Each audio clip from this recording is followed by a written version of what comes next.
بسم اللہ الرحمن الرحیم۔ قمری سال کے آغاز پر حضرت ڈاکٹر عبدالحی عارفی رحمہ اللہ ایک اہم پیغام دیا کرتے تھے کہ انسان کو روزمرہ کی زندگی میں 4 حالتوں سے واسطہ پڑتا ہے۔ نمبر 1، بعض اوقات طبیعت کے مطابق حالات ہوتے ہیں۔ نمبر 2، بعض اوقات طبیعت کے خلاف حالات ہوتے ہیں۔ نمبر 3، ماضی کی غلطیاں اور نقصان کی یاد آتی ہے۔ نمبر 4، مستقبل کے خطرات اور اندیشوں پر نظر ہوتی ہے۔ ان چاروں حالتوں میں انسان کو کرنا کیا چاہیے، اس حوالے سے دینی رہنمائی کیا ہے؟ تو یاد رکھیے کہ جو معاملات طبیعت کے مطابق ہو جائے اس پر اللہم لک الحمد ولک الشکر کہنے کی عادت ڈالیے۔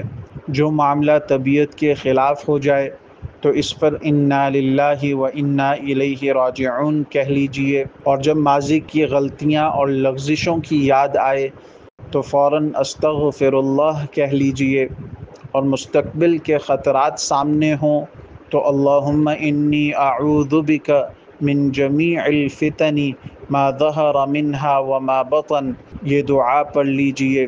ان چاروں حالتوں میں یہ 4 کام کرنے سے ہمیں ملے گا کیا؟ تو یاد رکھیے کہ شکر سے موجودہ نعمت محفوظ ہو گئی، اور نقصان اور طبیعت کے خلاف پر صبر کرنے سے جو اس پر اجر ملنا تھا وہ محفوظ ہو گیا، اور اللہ کی معیت نصیب ہو گئی، اور استغفار کرنے سے ماضی صاف ہو گیا، اور دعا سے مستقبل کی حفاظت ہو گئی۔ تو انسان اگر ان 4 حالتوں میں یہ 4 کام کر لے تو اللہ جل شانہ ہمیں ان 4 کاموں کے عوض میں ان 4 انعامات سے نوازے گا۔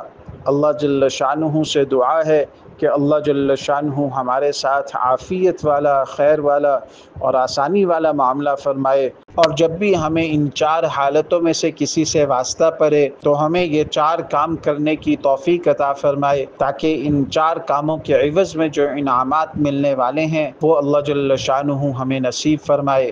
اللہ جل شانہ ہمیں عمل کی توفیق عطا فرمائے۔